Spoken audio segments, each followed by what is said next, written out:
जी अस्सलाम वालेकुम जी। वालेकुम सलाम। अच्छा तुसां मी बुलाया माड़ी भैन बेटी थी मासी भी कोलन तुसां दवा मैं आ गया मुड़ गया चंगा भला मैं इत्थू चला गया सा मी दसो अपना नाम दसो ते नाल खामद दा नाम दसो।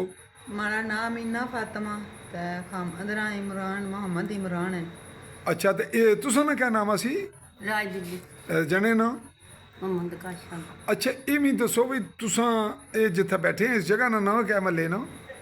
तोनीन मल्ला तोनीन कताड़ी तोनीन गताड़ी ते इस मोड़े की मोड़ा जंडी मोड़ा जंडी है ये जड़ी वो पार लैटां न बेसाबियां ये केड़ा महला है वो पार लबना जेड़ा। ਇਹ ਮੱਲਾ ਨਾਲੇ ਕਸ਼ਮੀਰੀ ਠਹਿਰੇ ਨੇ अच्छा ਪੰਜਾਂ ਪੀਰਾਂ ਤੋਂ तोनीन पंज पीर ते उधर है। अच्छा उन्हें दसो भी ये हो गया जंड ते हुन तुसां मी बुलाया क्यों है क्या आखना है बुलाया तां सी मैं जे तुसां तक्को आनगा माड़ी वीडियो बनाने वे न जे मैं घर अपने खलती हां माड़ी वीडियो बनाने वे तुसां भी सामने तक्या तुसां वीडियो बनानी ते उमेर आ वीडियो बनाना वे नाल जिया गा महफूज ना बेटा ते नाल अब्दुल्ला गा ते इन तुसें मैं बुलाया तुसां तक्को माड़ी वीडियो बनाने वे तुसां नाल पहचान भी तकने वे न।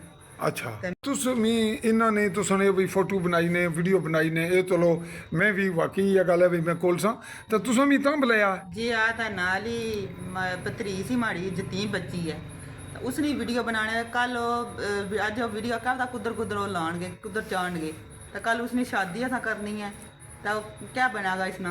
नहीं वो वीडियो ते तुसा ना जना उथे इमरान पत्थर लाना सी पिया पत्थर लाने वैसे अपनी जगह दा वो तो फिर उन्होंने अपने रस्ता महकमे को खलाया सी ते उन्होंने ते इसने वीडियो बनाई है ते क्या नहीं उसने कुड़ी ने भी विच होई है। जी आ साड़ी कुड़ी ने विच वीडियो बनाई है ने तुसा मासी क्या तकिया ਮੈਂ ਕੁਝ ਨਹੀਂ ਦੱਸਿਆ ਇਹਨਾਂ ਕੀ ਜਾਣੇ ਤਾਂ ਕਿਆ ਨਹੀਂ ਉਸ ਪਾਸ मैं मी तकिया है तो वो ਨਾਲ ਦੋ ਮੁੰਡੇ ਵੀ ਐ ਸਨ।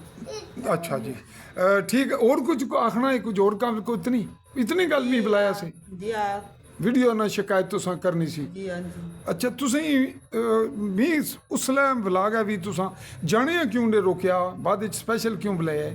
जी इस अगला तुसें मैं बुलाया सी मुर्गा मारे तुसा निकल गया सदा तुसा जानी माड़ी गल सुन गा जानी है। जी नाजरीन ये रहा इनका शॉर्ट सा क्लिप और ये मोहल्ला है जंडी मोड़ा और गांव गताड़ी तोनीन था तोनीन का गांव कडियाला बिल्कुल साथ है और सामने तोनीन और मैं आपसे मुखातिब आ रहा हूँ ममलिकत जम्मू कश्मीर के गरबी जम्मू के ज़िला बिम्बर की तहसील समानी के मज़ाफ़ाती इलाका तोनीन कडियाला के इलाके मज़ाफ़ाती गताड़ी से दीजिए आली न्यूज़ के प्लेटफॉर्म से इजाज़त। अल्लाह हाफ़िज़।